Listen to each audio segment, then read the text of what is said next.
Entonces, como ya les había mencionado, empezamos el pacto noémico.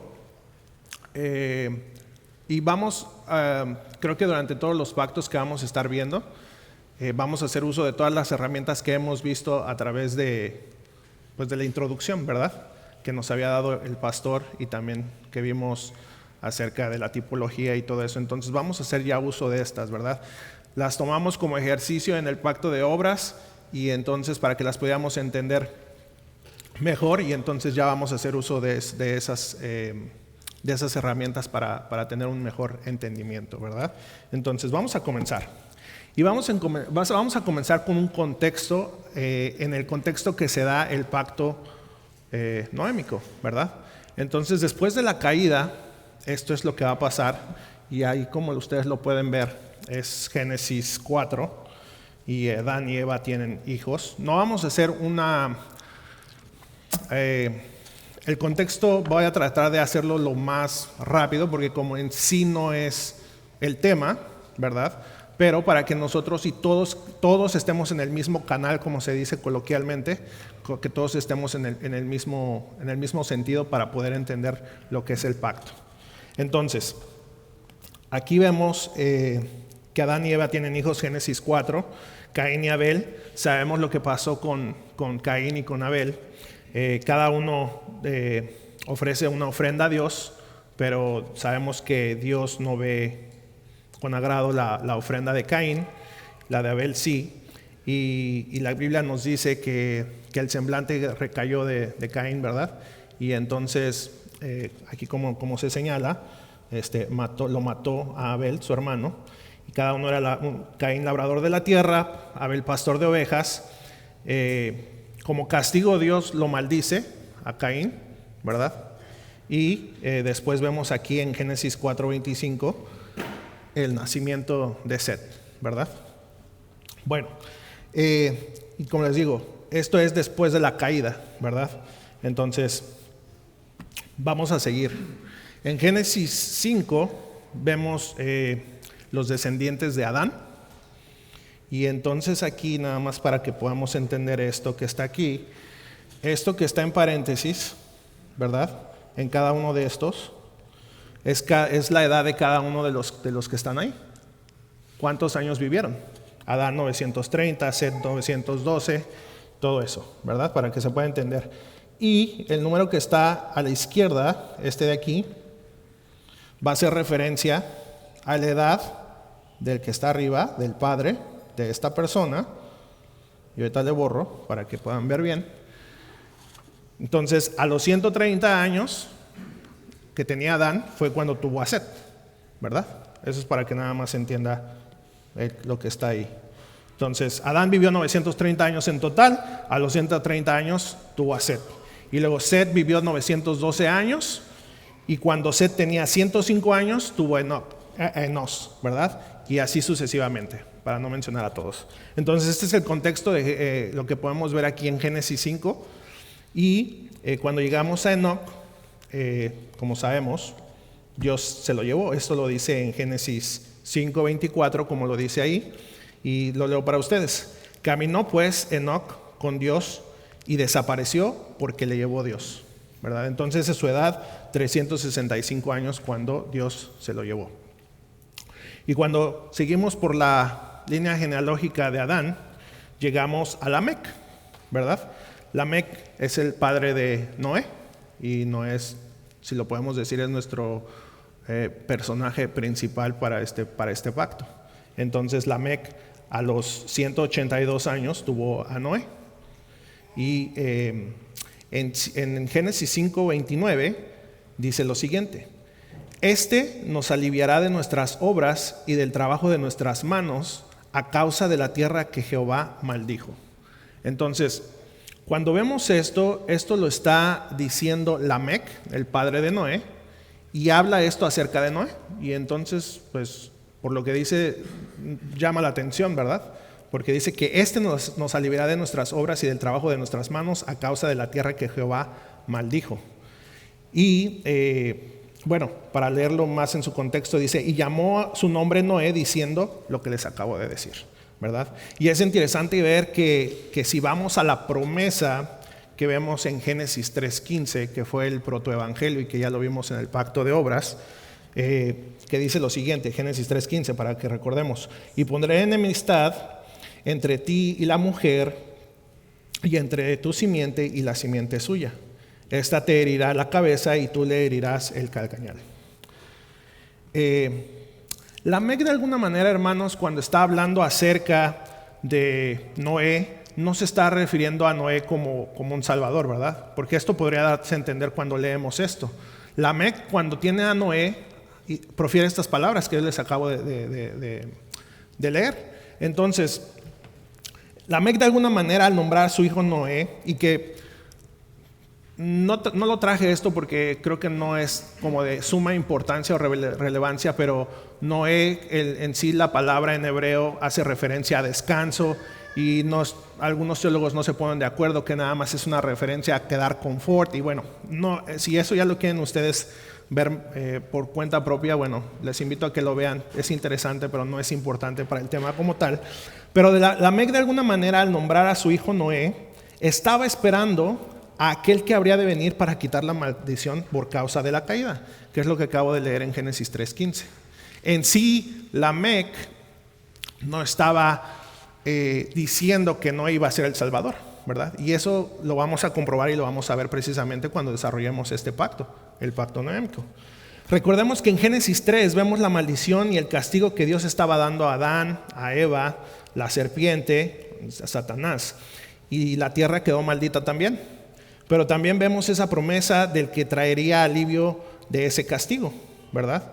Cuando nos habla y que nos dice: pondré enemistad entre ti y la simiente, y esa te herirá en la cabeza y tú le herirás en el calcañar. Y en el Evangelio de Lucas, vamos a ir haciendo, déjenme poner aquí esto para que pueda enseñarles mejor. Ok. Y entonces esto es lo que dice Lamec de Noé, ¿verdad? Como lo que acabo de leer, ahí en Génesis 5:29. Y luego vamos a Lucas 3:36 al 38, los que quieran seguir en sus Biblias, y si no lo voy a leer para ustedes. Vamos ahí en Lucas 3, vamos a ver la genealogía de Jesús, y en esa genealogía también la podemos ver en Mateo, pero aquí específicamente en Lucas empieza desde Jesús hacia arriba o hacia atrás, hacia sus descendientes, y termina diciendo hijo de Dios, ¿verdad? Entonces, específicamente en los versículos 36 al 38 leemos lo siguiente: hijo de Cainán. Y esto, como les dije, es la genealogía de Jesús.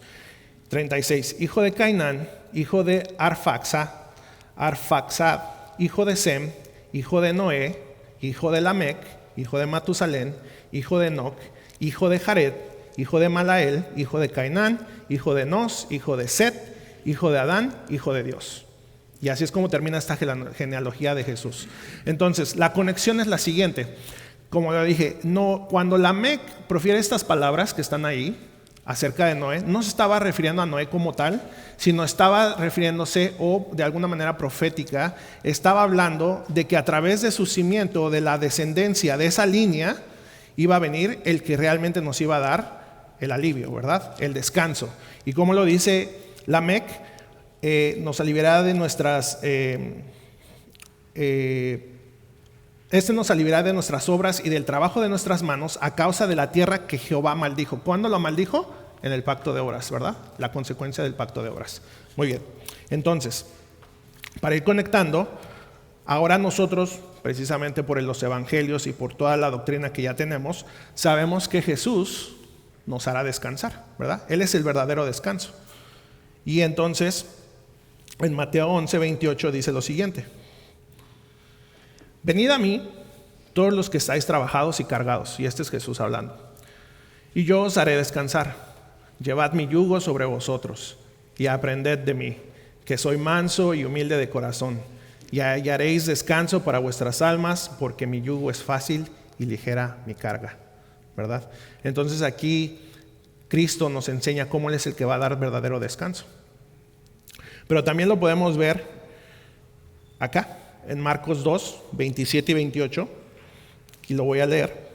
Y lo voy a leer desde el 23 para que se entienda el contexto. Que Jesús es el Señor del día de reposo.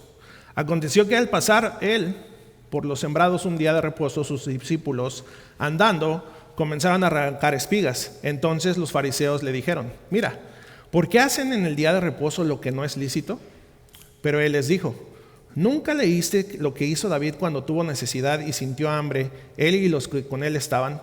Como entró en la casa de Dios, siendo Abiatar sumo sacerdote, y comió los panes de la proposición, de los cuales no es lícito comer, sino a los sacerdotes, y aún dio a los que con él estaban.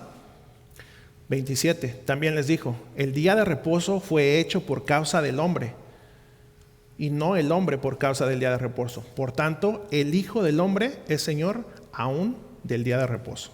Entonces, solamente era porque cuando ustedes lean esto y cuando estaban leyendo en el contexto de Génesis 5, y es algo que pueda llamar la atención y que veamos que Lamec dice que no es el que va a darnos descanso de la maldición que Jehová dio. Bueno, entendemos que es a través de su descendencia, a través de su línea, ¿verdad? De descendencia, la genealogía, y que nos lleva a Jesús mismo.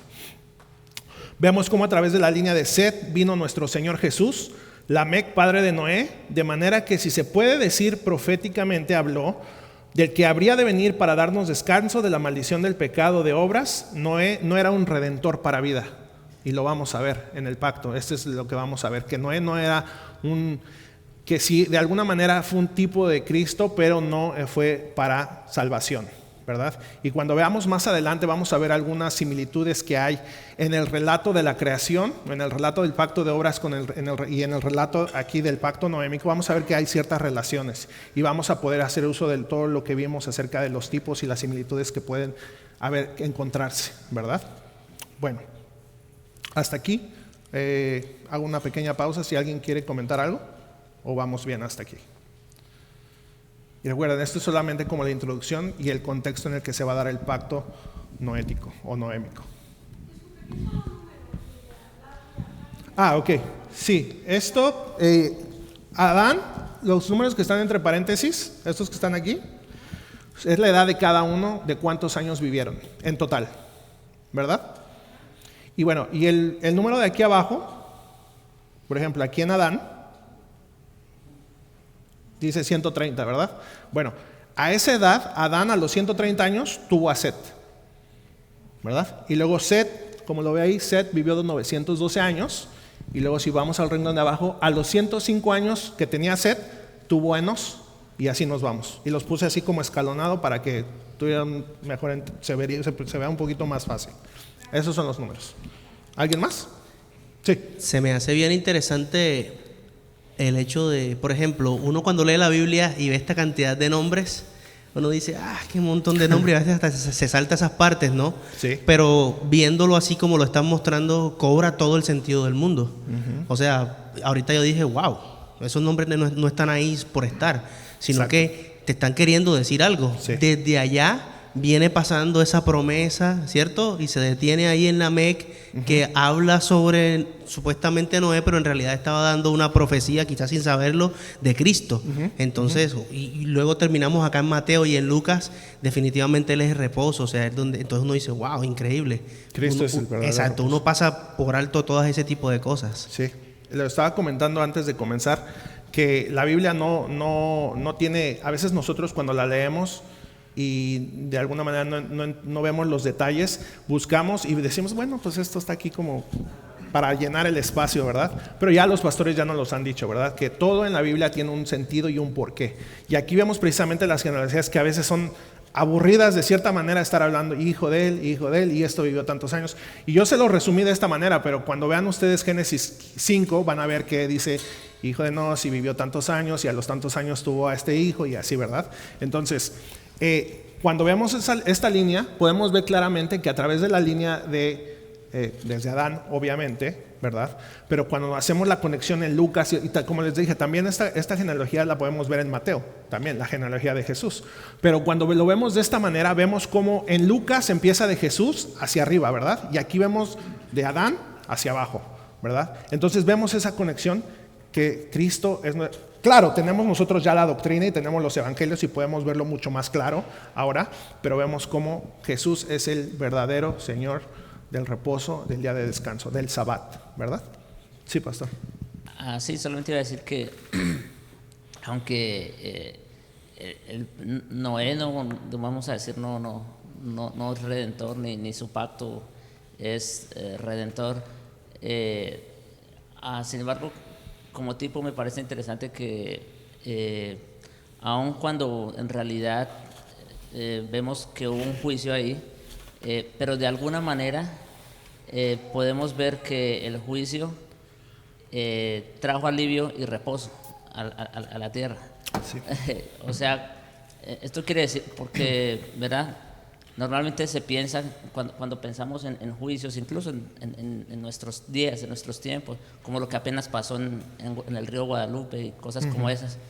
Y yo sé que son cosas que duelen, ¿verdad? Sobre todo, pues, imagino las familias, cómo estarán, pero aún en esos juicios que Dios manda, de alguna manera, Él está trayendo alivio y reposo. O sea, ¿para quiénes? Esa es la pregunta. ¿Ve? ¿Para quiénes es el alivio y el reposo? No es para todo el mundo. No. Es solamente para los santos. ¿Por qué solamente entró Noé y su familia y no entró el resto del mundo? ¿Ve? Entonces, aún en los juicios hay alivio y reposo para los santos. Ese es el punto. Gracias, pastor.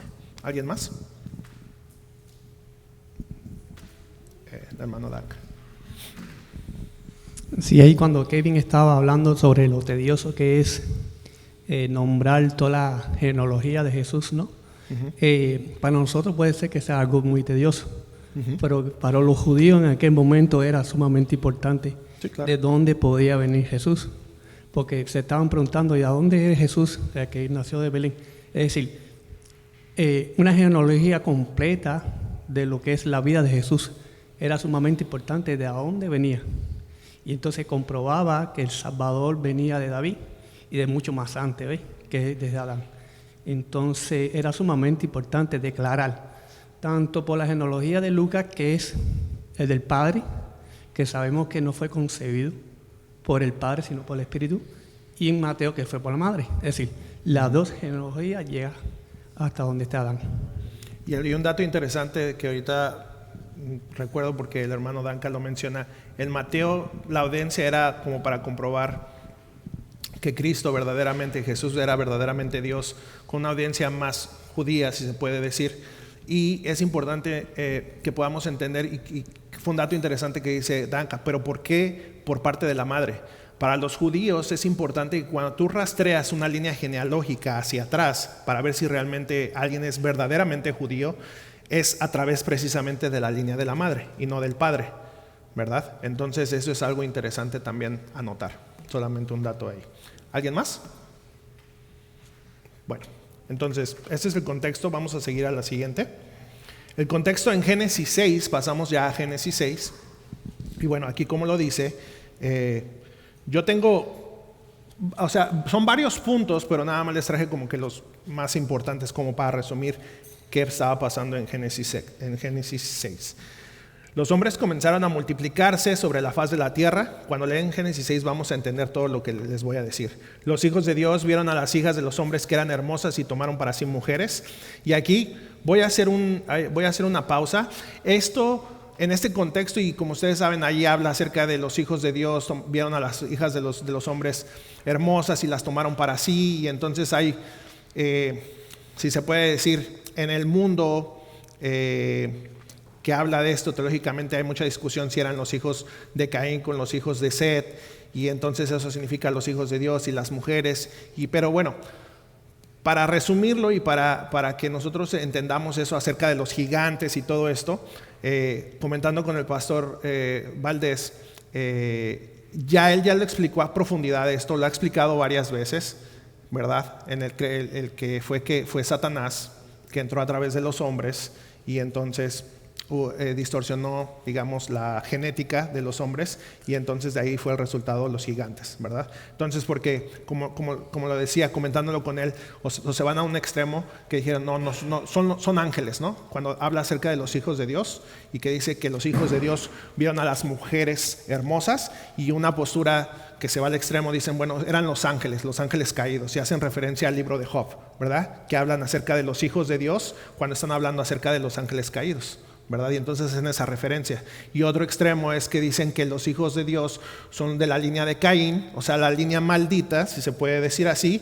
con los hijos o las hijas de Set, ¿verdad? Y que se juntaron, y entonces que que ese matrimonio era prohibido, puesto que eran, digamos, los santos y los no santos, ¿verdad? Entonces, pero bueno, para aclararlo, como lo dije, el pastor Valdés ya nos los explicó eso varias veces a profundidad, entonces no lo voy a hacer porque no es como tal el tema y quitaría tiempo, ¿verdad?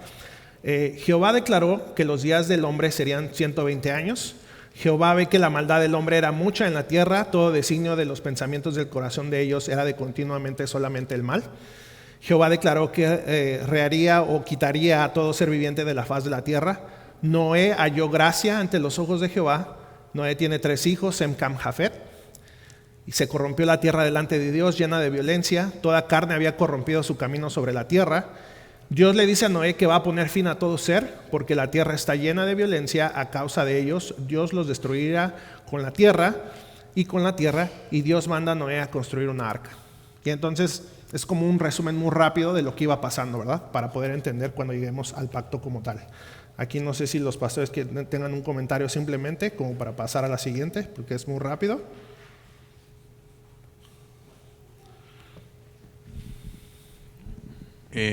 Solamente está muy bien rápido, nomás hay que relacionar siempre lo de Génesis 6 con todo lo que viene leyendo el hermano. Por ejemplo, el versículo que más probamos de nosotros, que es Génesis 6:5, donde decimos que vio Dios desde los cielos que la maldad en la tierra era mucha y que todo pensamiento del hombre, dice pensamiento del corazón del hombre, era de continuo solamente el mal.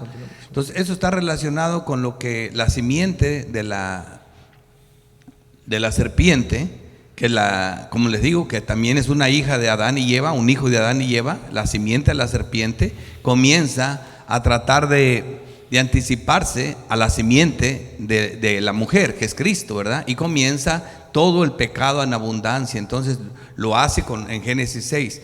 Y cuando vemos esas posturas, hermanos, ustedes van a encontrar un panel de reformados grandísimos. Si esa pregunta le hicieran en una conferencia y estuviera sentado Arcies Pro, que ya no está Arcies Pro, MacArthur, Sugel, todos los más grandes que hay sentados, todos van a van a favorecer la línea de Set con la ESA, con la otra. ¿Y por qué? Porque dicen que los otros están completamente erróneos, porque dicen que los ángeles tuvieron sexo con las hijas de los hombres. Ahora, ¿sabes cuáles están erróneas? Las dos posturas. Porque a mí me preguntan, entonces tú crees la otra. Yo no creo la otra. En un sentido no la creo, porque yo no creo que los ángeles tuvieron sexo con las mujeres. Nunca lo he dicho en este púlpito. Jamás puedo decir algo que la Biblia contradice, ¿verdad? Y miren, hermano, a veces nosotros hablamos cosas porque creemos que todo es universal. Mira, me llamó la atención ahorita de las genealogías de Adán y de la mujer. Y ya ves lo que pensamos, pero miren, les voy a decir una cosa bien importante, un detalle importante acerca de la genealogía. La genealogía de Jesucristo viene brincando por el lado del varón desde Adán. ¿Se me entiende? Porque de lo contrario, si fuera la mujer, Rahab, la semiente de Cristo estuvo en el vientre de Rahab y ella era cananea. La semiente de Cristo estuvo en el vientre de Ruth, y ella era moabita. Entonces, pero ¿por qué? La atención que me llama, ¿por qué acá cuenta María, que tiene que ser hija de David?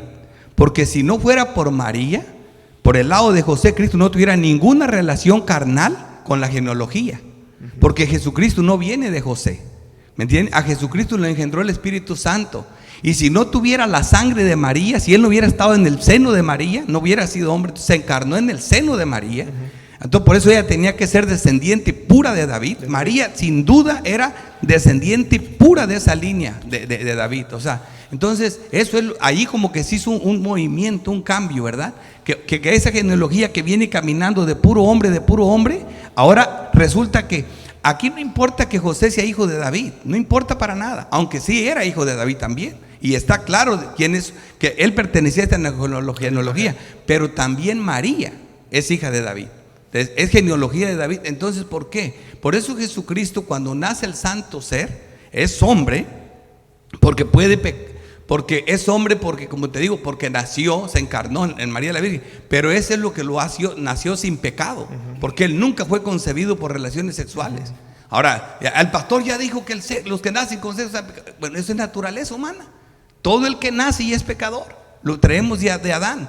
Entonces Jesucristo, ¿por qué nunca pecó? Ni siquiera en el nacimiento, él nunca pecó. Él, desde que nació, la Biblia es clara, el santo ser que nunca pecó es Jesucristo. Entonces Él fue engendrado por obra del Espíritu Santo, era divino.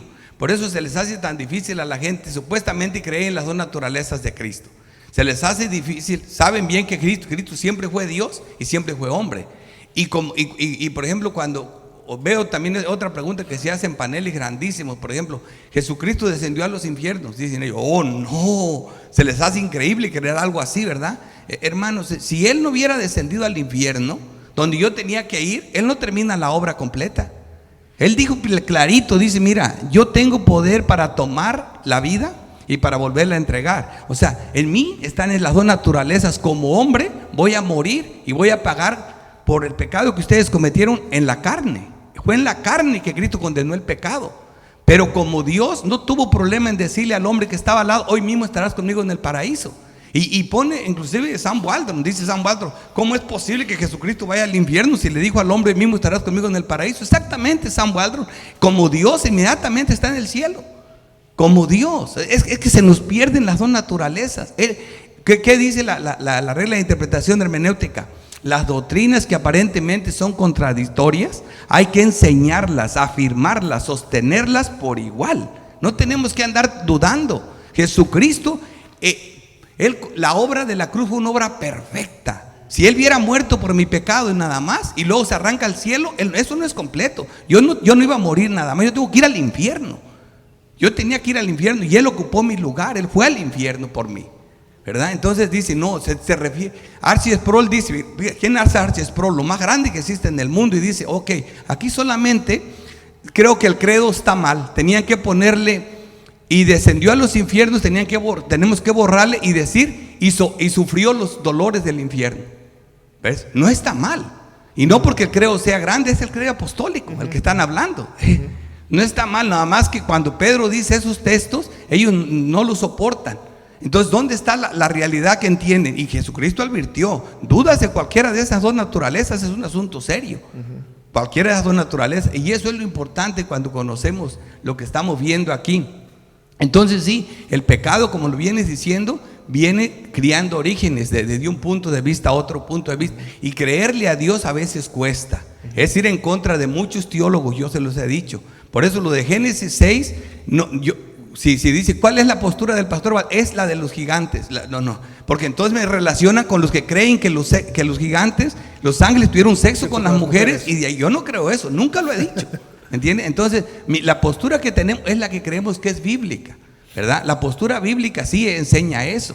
Y sabemos por todos los textos que Canaán llenó de gigantes toda la tierra de Canaán, que Cam llenó de gigantes la tierra de Canaán. Y vimos que cuando llegó Abraham y sus grupos, de Abraham venían 4 grupos, que era Abraham, de Lot salieron 2, de su sobrino, que eran moabitas y amonitas, y de Jacob se dividió en 2, en lo que era Edom, que eran los edomitas. Y vemos que entre los edomitas, como Moab y como los amonitas, y todos sacaron puro pueblo, puro gigante, todos. Les llamaban de diferentes nombres, semitas, sonsomeos, Oreos, ¿verdad? O los hijos de Anac, pero todos eran gigantes y todos los conquistaron la familia de Dios. Es como Adán le fue, como dice por ahí, como la patada, porque porque primero lo expulsan y se va, llega y forma una nación en Canaán, y luego ese pueblo que lo expulsó llega y le quita toda la tierra, porque eso fue lo que pasó. No, y es importante de lo que usted está diciendo, que todo esto pasó, y recordemos que todo esto ya es después del diluvio, ¿verdad? Entonces todavía había gigantes después del diluvio. Es interesante todo esto, pero gracias, pastor. Y también iba a decir, hablando del contexto, ya sabemos que la caída ocurrió ya en Génesis 3, sin embargo, prácticamente la primera expresión explícita de la depravación total del hombre la tenemos precisamente aquí en Génesis capítulo 6, cuando dice que todo pensamiento del corazón de ellos era de continuo solamente el mal. Esa es una declaración explícita de la total depravación del hombre, y es la primera que tenemos así en todas las escrituras. Entonces es en ese contexto que Dios viene a entrar en una relación de pacto con el hombre Noé, ¿verdad? Que como dije hace un momento, de alguna manera iba a traer alivio y reposo también. De lo que mencionabas en la diapositiva anterior. Exacto. Sí. El hermano Wilson. Gracias, hermano. Yo iba a hacer un comentario igual con lo que estaba diciendo el pastor Ricardo, y qué bueno que él hizo esa aclaración, porque yo no estaba de acuerdo con lo que acababan de decir hace un momento. Según históricamente la genealogía de los judíos siempre ha sido por la cabeza federal, que es el hombre, y siempre su genealogía va a contar desde ahí, y por eso algunas cosas cuestionaban del nacimiento de Jesús, pero el mismo Lucas hace la referencia. Lo voy a leer el versículo. Lucas 3:23 dice: Jesús mismo al comenzar su ministerio era como de 30 años, hijo, según se creía, de José, hijo de Elí, y empieza la genealogía desde ahí. No podían hacer la genealogía de María, aunque María venía de la descendencia, como dijo el pastor Ricardo, de David. Entonces, pero hay otra versión que me quiero compartirla. Reina Valera dice de esta forma: y cuando comenzó su ministerio, Jesús mismo tenía unos 30 años, siendo como se suponía. Y ahí hace un énfasis ahí, como se suponía, hijo de José, quien era hijo de Elí. Hay dos versiones que dicen que se suponía o que según se creía, pero nosotros sabemos que Jesús nació en el Espíritu. Exactamente, que no fue concebido, como lo dijo el pastor, por relaciones sexuales entre José y María, sino por el Espíritu Santo. Muy bien, entonces ¿vamos a alguien más o vamos a continuar? A Bieser.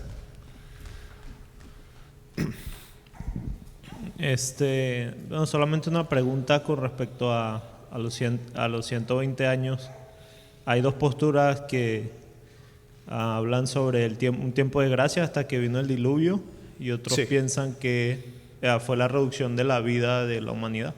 Entonces, pues, para que hablaran un poco sobre eso. Sí, es una pregunta. Sí, lo que llega acá, Fanor, las dos posturas. Por ejemplo, Calvino tiene la postura de que fue la reducción de el tiempo de gracia que se le dio, que a partir de que se le dio que Dios le dice a Noé que iba a destruir la tierra y que tenía que construir el arca, que mientras construía el arca predicaba, ¿verdad? Para salvarse a los hombres. Y entonces la primera postura que dices fue que 120 años pasaron desde que Dios le dijo eso a Noé hasta que fue el diluvio, y otra es que la reducción de la edad de las personas, porque en la diapositiva anterior vimos cómo los hombres vivían muchos cientos de años, pero esas son las dos posturas que hay en ese sentido respecto a la reducción de los 120 años. Pues casi al beso correctas. En cierta manera las dos, ahora sí, como volviendo al punto de que las dos se sostienen. Se deben sostener ambas, porque tanto lo uno es verdad que ese fue el tiempo que pasó desde el momento que Dios le habló con Noé al diluvio, que fue el tiempo que tardó en construir el arca también, un tiempo de predicación también, como vimos también, pero también definitivamente la edad de los hombres fue radicalmente disminuida. Ponle que sí, hubieron algunos hombres que vivieron después 180, ¿verdad? Como el caso de Isaac o así, pero ya otra vez radicalmente. No, los 900 ya y tantos nunca años llegaron a edades como las que se mencionan antes. Okay. Sí. Ok. ¿Alguien más? Les voy a compartir un detalle bien que ya que están con lo del arca, que siempre lo he tenido siempre lo veo y me regocijo en eso, pero se los voy a compartir ya que estamos en eso. Mira, ahorita están diciendo que Noé predicó por 120 y es el mismo tiempo que construyó el arca, lo cual es verdad, está en las escrituras. Ese tiempo que Noé estuvo construyendo el arca, y en las películas que sacan de Noé, llegaba la gente y le preguntaban, ¿por qué estás haciendo? Construyendo un arca en unas montañas donde no hay mar, ni lago, ni nada, ¿verdad? ¿Qué estás haciendo? Y ahí comenzaba él a predicar el evangelio. Entonces, ¿qué es lo que les trato de decir con esto? Bueno, que depende, le digo yo, ¿cómo ustedes quieren compartir el evangelio a los impíos de afuera? ¿Quieren hablarles de Dios si no tienen un punto de partida? Por ejemplo, en el trabajo, si te invita una persona, mira, mi niño va a cumplir años, te quiero invitar, ¿verdad? Dicen, no voy porque son pecadores, yo ya sé que él es un borracho, yo no me le arrimo, no voy, y no vas. Él te hizo, bueno, yo lo acompañaría a ese pobre, si el pobre está muy feo y subido de tono, bueno, me voy a poner triste obviamente, pero en este mundo estoy. Pero después me cuenta, oye, ¿sabes que mi niño se me enfermó? Ahora sí arranco al hospital también. Ahí está mi oportunidad, ¿verdad? Entonces, cuando él vea y me pregunta a él, oye, ¿por qué tú actúas así? Tú eres tan diferente de los demás. Ahí es porque estoy construyendo un arca. ¿Se me entiende? Es precisamente porque soy creyente. O sea, esto lo voy a enseñar ahora en el sermón. Cómo vivemos dice quiénes somos, ¿verdad? ¿Quiénes somos? Sí, Entonces, claro, hay personas que son creyentes el domingo, pero en la semana espantan, asustan. No parece que son creyentes. Su vida, sus planes, su cosmovisión no tiene nada de creyentes. Solamente cuando se paran aquí. De la puerta para adentro. Sí, entonces es bien, hay que sacar eso hacia afuera para poder iluminar, porque entonces ¿dónde está la luz? ¿Dónde está la sal? Que habló Jesucristo. Sí es, muy bien, muchas gracias. Bueno, vamos a continuar. Este es Génesis 6. Y bueno, ahí en Génesis 6, al final del capítulo, es ya cuando vamos a entrar precisamente a lo del pacto como tal. Pero antes de eso, quería traerles esto. Ustedes ya han visto este cuadro. Y entonces, el pastor Javier ya nos había presentado esto, ¿verdad? Y bueno, ya vimos el pacto de obras también, ¿verdad? ¿Ustedes recuerdan quién es la cabeza federal en el pacto de obras? Adán, ¿verdad? Ahora, en el pacto de obras, como lo ven allí, en este cuadro, vemos que es parte del reino de la creación, ¿verdad? ¿Alguien se acuerda por qué decimos que es parte del reino de la creación? ¿O la razón por la cual es parte del reino de la creación? El pacto de obras.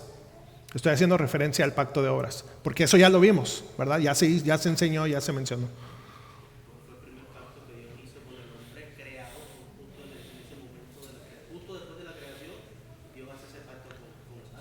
Ok, y podemos agregar que ese pacto regía o gobernaba ¿qué? Toda la creación, ¿verdad? Cuando hubo la consecuencia de esa caída, quedó maldito el hombre, ¿verdad? La raza humana, ¿verdad? Pero también quedó maldita ¿qué? La tierra, ¿verdad? Entonces estaba bajo el reino de la creación. Ahora, el pacto noémico, como ustedes lo ven ahí también, es parte de la creación. Aunque no hemos entrado como tal al pacto, y lo vamos a estudiar y lo vamos a entender, pero con esto que acabamos de decir, alguien que pueda comentar o qué es lo que piensan de por qué también el pacto noémico es parte del reino de la creación. Como lo vemos ahí. ¿Ustedes qué pueden pensar de por qué el pacto noémico o noético es también parte del reino de la creación?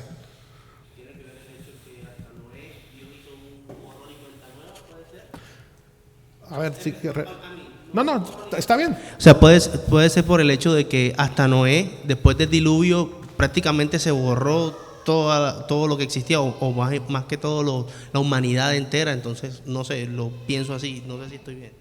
Porque a través de, exacto, y sí, por ahí vas, a través del pacto noémico, y cuando lo vamos a ver, como les dije, esto lo vamos a ver, pero sí era para ver si alguien se animaba a participar, gracias.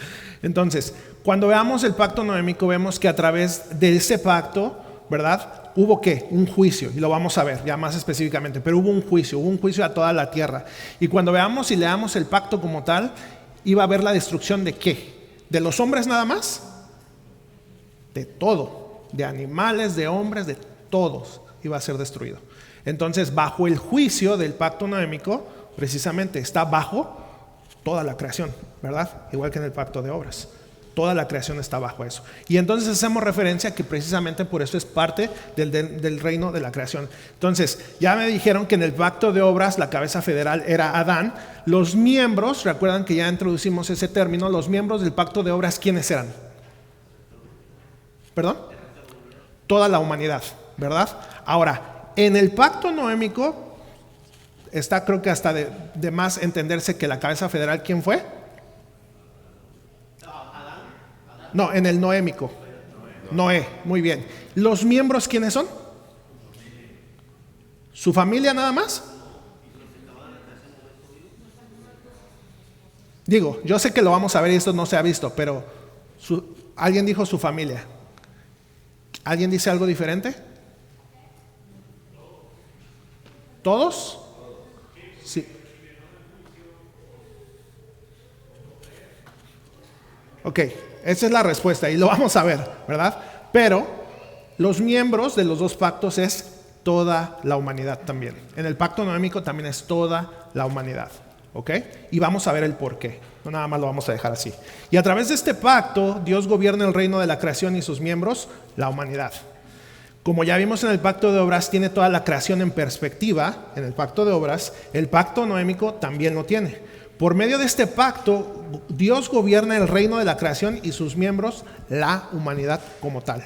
¿Ok? Entonces este es un cuadro que quería traerles precisamente para que vayamos entendiendo, ¿verdad? Lo que se va viendo respecto al reino de la creación. Muy bien. Esto fue como el contexto para entrar precisamente al pacto. Vamos a leer precisamente, va a ser una lectura un poco larga, pero es precisamente para que entremos precisamente con lo que es el pacto como tal. ¿Ok? Los que quieran seguirme aquí, ya los traje aquí, los que no en sus Biblias, vamos a Génesis 6 y vamos a empezar desde el versículo 17 y voy a leer para ustedes como tal. Porque acuérdense, el contexto se los di hasta Génesis 6, ¿verdad? Pero entonces ya vemos al final del capítulo, vamos a ver esto precisamente. Y he aquí que yo traigo un diluvio de las aguas sobre la tierra, para destruir toda carne en que haya espíritu de vida debajo del cielo. Todo lo que hay en la tierra morirá. Mas estableceré mi pacto contigo, y entrarás en el arca tú, tus hijos, tu mujer y las mujeres de tus hijos contigo. Y todo lo que vive de toda carne, 2 de cada especie meterás en el arca, para que tengan vida contigo. Macho y hembra serán. Y de las aves según su especie, 2 de cada especie entrarán contigo para que tengan vida. Y toma contigo todo alimento que se come y almacénalo y servirá de sustento para ti y para ellos. Y lo hizo así Noé, hizo conforme a todo lo que Dios le mandó. Y esto es Génesis 6, ¿verdad? Ahora, cuando pasamos a Génesis 7 y 8 como tal, aquí ya se hace mención de que Dios va a hacer un pacto, pero todavía no sabemos, ¿verdad? O sea, esta es la primera mención y qué es lo que va a pasar. Pero entonces después cuando pasamos al capítulo 7 y 8 de Génesis, nos habla acerca del diluvio, y esa historia ya la conocemos, creo todos. Noé y su familia entraron en el arca, al igual que los animales, y habla acerca de 7 parejas de los animales limpios y solamente una pareja de los animales no limpios. Y entonces, ¿por qué hago mención de esto? Porque acordémonos, hermanos, cuando nosotros podemos creer que la mención de los animales limpios y los no limpios viene acerca en la ley de Moisés, ¿verdad? Y todos hacen referencia a eso, pero veamos los detalles de la Biblia que ya Noé, para precisamente hacer esta distinción, él ya tenía un conocimiento precisamente de qué eran esos animales limpios y cuáles no eran los no limpios, puesto que Dios le manda de los limpios 7 parejas, de los no limpios solamente una. Entonces entendamos que sí, en la ley, así como cuando Abiezer preguntó, bueno, estoy un poco confundido acerca de la ley moral, porque la ley moral la vemos hasta precisamente la ley de Moisés, ¿verdad? Bueno, sí, se expresa en la ley de Moisés, pero la ley moral estaba desde el principio. Entonces, los hombres, aún con Noé, antes de la ley, ya tenían cierto conocimiento de Dios, de cómo adorarlo, de qué animales eran limpios, de qué no. Entonces, no nada más eso es de la ley, ¿verdad? Sino que los hombres ya tenían conocimiento de cómo adorar. Cuando el pastor Javier, cuando estaba predicando Hebreos, cuando hace referencia a la fe a la fe en el 11, me parece, de Abel y todos ellos, Abel ya sabía cómo hacer un sacrificio, y podemos preguntarnos cómo Dios hizo distinción de que la ofrenda de Abel la tomó grata, era como un olor grato, y la de Caín no. Ya en los hombres había un conocimiento de ciertas cosas que no vinieron hasta la ley. En la ley fueron expresadas, pero ya había ese conocimiento previo, ¿verdad? Y entonces es algo interesante ver aquí cuando hace esa distinción entre los animales limpios y los no limpios. Noé tenía 600 años cuando el diluvio ocurrió, y como les digo, estoy haciendo un contexto muy rápido de Génesis 7 y 8. Cuando el diluvio ocurrió, 40 días, 40 noches, la tierra inundada permaneció 150 días. Pasamos a Génesis 8, el agua bajó y la tierra estaba seca, y Dios habla a Noé y le da un mandato, ¿verdad? En Génesis 8, 15 al 17, y se los voy a leer, no lo traigo aquí como tal. Génesis 8, 15. Entonces habló Dios a Noé diciendo: sal del arca tú y tu mujer y tus hijos y las mujeres de tus hijos contigo. Todos los animales que están contigo, toda carne de aves y de bestias y de todo reptil que se arrastra sobre la tierra sacarás contigo, y vayan, y pongan atención aquí, y vayan por la tierra y fructifiquen y multiplíquense sobre la tierra. Esto es algo que les da un mandato al salir del arca, ¿verdad? Al salir del arca, Noé edifica un altar a Dios y hace una promesa. Y Dios hace una promesa. Esto es en Génesis 8, a partir del 20 al 22. Y edificó Noé un altar a Jehová, y tomó de todo animal limpio y de toda ave limpia, y ofreció holocausto en el altar. Y percibió Jehová olor grato, y dijo Jehová en su corazón: no volveré más a maldecir la tierra por causa del hombre, porque el intento del corazón del hombre es malo desde su juventud. Ni volveré más a destruir todo ser viviente como he hecho. Mientras la tierra permanezca, no cesarán la sequía y la siega, el frío y el calor, el verano, el invierno, el día y la noche. Y cuando analicemos este pacto, vamos a ver por qué traigo esto, porque es importante lo que estamos leyendo, ¿verdad? Toda la escritura es importante. Entonces, con las herramientas que hemos ocupado, a lo mejor algunos de ustedes ya empiezan a captar ciertas cosas por ahí de lo que he estado leyendo. Lo vamos a ver. Y esto es en el contexto de Génesis 7 y 8, ¿verdad? Cuando pasamos a Génesis 9, vamos a ver ya el pacto como tal, ¿verdad? Y aquí se los traigo. Para los que quieran en sus Biblias, es Génesis 9, empezando desde el versículo 1, voy a leer para ustedes. Bendijo Dios a Noé y a sus hijos, y les dijo: fructificad y multiplicaos y llenad la tierra. El temor y el miedo de vosotros estará sobre todo animal de la tierra y sobre toda ave de los cielos, en todo lo que se mueva sobre la tierra y en todos los peces del mar. En vuestra mano son entregados. Todo lo que se mueve y vive os será para mantenimiento, así como las legumbres y plantas verdes. Os lo he dado todo, pero carne con su vida, que es su sangre, no comeréis. Porque ciertamente demandaré la sangre de vuestras vidas, de mano de todo animal la demandaré, y de mano del hombre, de mano del varón de su hermano demandaré la vida del hombre. El que derramare sangre de hombre, por el hombre su sangre será derramada, porque a imagen de Dios es hecho el hombre. Mas vosotros fructificad y multiplicaos, procread abundantemente en la tierra y multiplicaos en ella. Y voy a seguir leyendo. Y habló Dios a Noé y a sus hijos con él, diciendo: he aquí que yo establezco mi pacto con vosotros. Y aquí vamos a ver lo que nos interesa, ¿verdad? Bueno, en todo este contexto. Y con vuestros descendientes después de vosotros. Entonces ahí, en el cuadro que les acabo de presentar acerca de los miembros y todo, ahí está lo que podemos ver, ¿verdad? ¿Ese pacto con quién fue? Con Noé y vuestros descendientes después de vosotros, ¿verdad? Muy bien. Y con todo ser viviente que está con vosotros, aves, animales y toda bestia de la tierra que está con vosotros, desde todos los animales que salieron del arca hasta todo animal de la tierra. Entonces ahí queda claro en el cuadro que el reino de la creación, por eso el pacto noémico está bajo el reino de la creación, porque ese pacto involucra a toda la creación, ¿verdad? No nada más a la humanidad. Muy bien. Estableceré mi pacto con vosotros y no exterminaré ya más toda carne con aguas de diluvio, ni habrá más diluvio para destruir la tierra. 12. Y dijo Dios: esta es la señal del pacto que yo establezco en mí y vosotros y todo ser viviente que está con vosotros. Por siglos perpetuos, mi arco he puesto en las nubes, el cual será por señal del pacto entre mí y la tierra. 14. Y sucederá que cuando haga venir nubes sobre la tierra, se dejará ver entonces mi arco en las nubes. Me acordaré del pacto mío que hay entre mí y vosotros y todo ser viviente de toda carne, y no habrá más diluvio de aguas para destruir toda carne. Estará el arco en las nubes y lo veré, y me acordaré del pacto perpetuo entre Dios y todo ser viviente con toda carne que hay sobre la tierra. Dijo pues Dios a Noé: esta es la señal de mi pacto que he establecido entre mí y toda la carne que está sobre la tierra. Y entonces aquí ya leímos todo esto porque esto es lo que vamos a estudiar, ¿verdad? ¿Alguien tiene algún comentario? Porque nos quedan 6 minutos. Y si no, empiezo con lo otro, y si no, vamos a pararle aquí para no quedarnos a la mitad. Y si no, le sigo. ¿Estamos bien? Aquí ya vimos el contexto, ya vimos lo que es el pacto como tal. Vamos entonces ya como tal a estudiarlo. Ok, vamos a seguirle. Ahora, para empezar a entender el pacto y todo lo que hemos leído, ¿verdad? O lo que se leyó, vamos a empezar con esto. Y ahora sí, creo que para responder esto, vayan a sus Biblias, por favor. Ahí todo esto que leímos, porque eso les va a ayudar a responder esto. ¿Cuál es la materia? Ok, para hacer el ejercicio, y a ver si nos da chance de terminarlo, si no lo dejamos para la próxima clase. En el pacto de obras, como para recordar cuál era la materia en el pacto de obras, que ya lo vimos. Eso ya lo deberían de saber todos. ¿Cuál fue la materia en el pacto de obras? ¿Perdón? La ley, muy bien, ¿verdad? Ahora, aquí en el pacto noémico, ¿cuál es la materia del pacto? ¿El arco iris? No. ¿Perdón?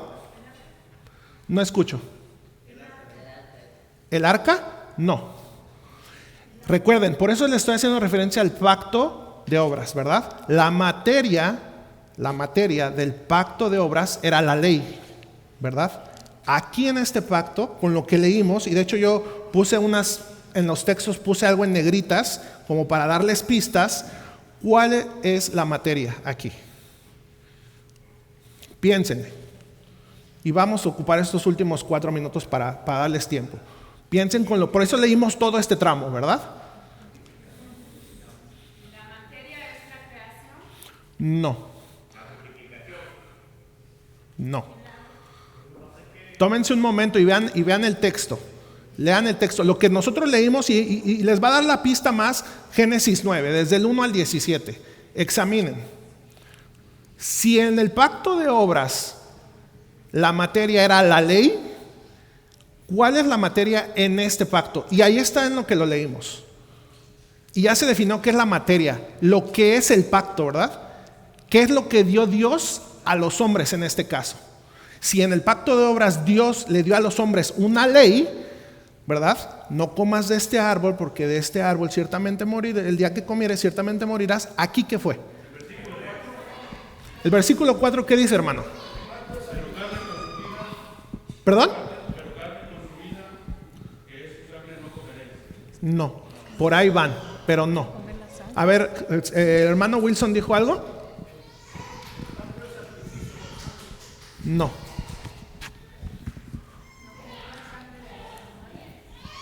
No. Aquí les doy la pista. Si en el pacto de obras, acuérdense, ¿qué es la materia en un pacto? ¿Qué es lo que dio Dios al hombre? Dio una ley, ¿verdad? Que en este pacto, cuando leí Génesis 9, 1 a 17, y Dios, ¿qué le dice al hombre? No. Bueno, parte del juicio sí, pero no es la materia como tal del pacto. El arco iris, se los voy a adelantar, el arco iris es la señal del pacto, pero no es la materia del pacto, ¿verdad? Bueno, ya se los voy a decir, ya los hice sufrir mucho. ¿Mané? ¿Qué dice? No. No. Ok. Esto es. Ahí está. La materia del pacto, ¿qué es? ¿Qué prometió Dios cuando lo leímos? Que no iba a volver a destruir la tierra. ¿Qué dice, hermano, el versículo 11? Y nunca más volveré a ser exterminada toda la tierra por las aguas del diluvio. Ahí está. Ni habrá más diluvio para destruir la tierra. Muy bien, esa es, ¿verdad? Es una promesa. Es una promesa. En el pacto de obras Dios dio una ley. tienes que cumplir esto, es un pacto de obras, ¿verdad? Si lo haces, te va bien, vida eterna. Si lo haces mal, maldición, muerte, lo que nos causó. ¿Estaba prohibiéndole algo al hombre? No, ¿verdad? Le prometió algo al hombre. Le dijo que jamás iba a volver a destruir la tierra con el agua, ¿verdad? Con un diluvio, inundarla. La señal, ya lo dijo el hermano Guillermo, la señal de ese pacto iba a ser el arco iris cuando estamos leyendo ese texto. Pero la materia es una promesa, ¿ok? Génesis 9:11, como lo dijo el hermano Wilson, o el versículo 15 también dice: y me acordaré del pacto mío que hay entre mí y vosotros y todo ser viviente de toda carne, y no habrá más diluvio de aguas para destruir toda carne. Dios está dando a Noé una promesa de que no lo iba a volver a hacer. Ahora, ¿lo dejamos aquí o lo vemos todo el cuadro? Porque ya es hora. Es descanso de ustedes, menos tiempo para café. ¿Lo dejamos aquí? ¿O 5 minutos nos tomamos y lo vemos? 5 minutos. Ok, ya, les ganó la hermana. Ok, ¿cuál es la restipulación? En el pacto de obras, la restipulación, ¿qué era? Yo les dije que se acordaran de restipulación haciendo una asociación de palabras. Restipulación, respuesta, ¿verdad? Restipulación, ¿qué significa? La respuesta. Si al hombre se le dio una promesa, ¿cuál es la respuesta de ese hombre para esa promesa? Muy bien, creer. Fe. Creer en la promesa, ¿verdad? Creer en la promesa, esa es la fe. Creer en que lo que Dios prometió. Muy bien. Siguiente, la sanción. Y recordemos el pacto de obras. En el pacto de obras, la sanción ¿para quién era si no se cumplía la materia, la ley? Para el copactante, en este caso el hombre, ¿verdad? En la sanción, aquí, si esa promesa no se cumple, ¿para quién es la sanción? Supuestamente para Dios. Bueno, sí es para Dios. Sí. Y yo entiendo lo que quiere decir el hermano Eli, supuestamente, porque sabemos por la doctrina y por todas las enseñanzas que hemos adquirido de aquí de la iglesia con los pastores, que Dios cumple sus promesas, ¿verdad? O sea, no hay cabida para el error. No hay cabida para de chin, no lo pude cumplir, ¿verdad? Ese no es Dios, ese no es el Dios de las Escrituras. Entonces, la restipulación es fe, creer en la promesa. ¿Cómo fue manifestada la fe? Porque lo que leímos no lo dice ahí, literalmente. Ahora pregunta para ustedes: ¿cómo fue la fe de Noé manifestada en lo que leímos? En todo lo que leímos, en los textos que leí. ¿Cómo fue manifestada la fe de Noé? Obediencia, construyendo la fe. Muy bien, ahí vamos. Construyendo el arca en obediencia. Entonces, ¿él cómo sabemos que obedeció? ¿O que tuvo fe? Obedeciendo a lo que le mandó a Dios hacer. Construir el arca, predicar el evangelio, esperando el diluvio, ¿verdad? Se metió, manda a recoger los animales. Todo lo que hizo en obediencia, esa es la manifestación de su fe. Porque como tal en el texto no vemos que diga que Noé tuvo fe, ¿verdad? Pero sí vemos que obedeció. Muy bien. Y entonces, Hebreos 11:7, Hebreos ya lo vimos con el pastor Javier, ¿verdad? Dice, Hebreos 11:7, la doctrina nos dice: por la fe Noé, cuando fue advertido por Dios acerca de cosas que aún no se veían, con temor preparó el arca en que su casa se salvase. Y por esa fe condenó al mundo y fue hecho heredero de la justicia que viene por la fe. La obediencia de Noé en el texto que leímos es la manifestación de su fe hacia Dios, su fe hacia la promesa. ¿Ok? Muy bien. La sanción, ya lo dijimos, no creo que aquí, y bueno, y si hay alguien que necesite aclaración, lo podemos hacer en el descanso, pero creo que no necesita de aclaración que la sanción sería hacia Dios, pero sabemos que Dios no va a fallar su promesa, la va a cumplir. Y solamente como para un texto, 2 Corintios 1:20, porque todas las promesas de Dios son en Él sí y en Él amén, por medio de nosotros para la gloria de Dios. Ese es solo un texto, ¿verdad?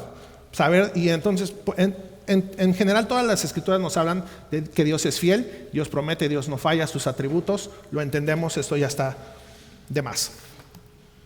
La forma, ¿cuál es la forma de este pacto? En el pacto de obras, la forma que era, Un pacto de obras, ¿verdad? Un pacto de obras. Pactó y tenía que hacer algo Adán en ese pacto. En el pacto noémico, que es el que estamos viendo, noético, ¿cuál es la forma? ¿Quién dijo gracia?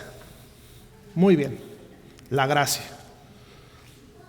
¿Por qué le dio esta promesa a Dios a Noé? Para que se entienda en otras palabras. ¿Por qué se lo dio? ¿Noé hizo algo para merecerse eso que le dio? ¿Esa promesa? ¿Noé hizo algo para poder decir Dios, pues lo voy a salvar porque fue muy bueno? Fue por pura gracia, ¿verdad? Génesis 6:8 dice lo siguiente: pero Noé halló gracia ante los ojos de Jehová. Por pura gracia. Esa es la forma. Muy bien. Y ya nos falta uno, que ya lo dijo el hermano Guillermo. ¿Cuál es la señal de este pacto? Muy bien. El arco iris. Génesis 9, 16 y 17. Estará el arco en las nubes y lo veré y me acordaré del pacto perpetuo entre Dios y todo ser viviente con toda carne que hay sobre la tierra. Dijo pues Dios a Noé: esta es la señal del pacto que he establecido entre mí y toda carne que está sobre la tierra. Y entonces esto es lo que conforma este pacto noético, ¿verdad? La obediencia de Noé, esta es una aclaración, ¿verdad? La obediencia de Noé, porque dijimos que la manifestación de su fe, ¿cómo se vio? En obediencia, ¿verdad? Pero la obediencia de Noé nos sirve como un ejemplo de fe y obediencia precisamente, pero no es la base de la promesa, porque precisamente por eso la forma es de gracia. Es decir, el pacto que Dios hizo con Noé no fue porque él fuera obediente, ¿verdad? Y tenemos que aclararlo para que no sea al revés, sino que lleva un orden. Dios no hizo un pacto con Noé porque Noé fuera obediente, sino que por gracia Dios dio esa promesa y Noé fue obediente. Muy bien, y para terminar, para ir al café, el pacto noémico es un pacto de gracia porque la promesa de Dios de no destruir la tierra no está condicionada a la obediencia humana. Es decir, si hubiera, ¿verdad? Como decimos, y que usamos ese recurso, si hubiera desobedecido Noé, la promesa de Dios hubiera dicho, no, pues entonces no lo hago. No, es una promesa, ¿verdad? Y es por gracia. No dependía de que Noé cumpliera o no cumpliera. En el pacto de obras, ¿dependía de Adán si cumplía o no cumplía? Sí, ¿verdad? Esa es la diferencia. Entonces, no es lo mismo en este pacto. No dependía de la obediencia de Noé, sino que es un acto unilateral, o sea, solamente de Dios, de su misericordia. ¿Ok? Bueno, hasta aquí le dejamos. Ya acabamos, vamos a orar, seguimos en la siguiente clase. Te damos gracias, Padre, por estos momentos que tú nos has dado.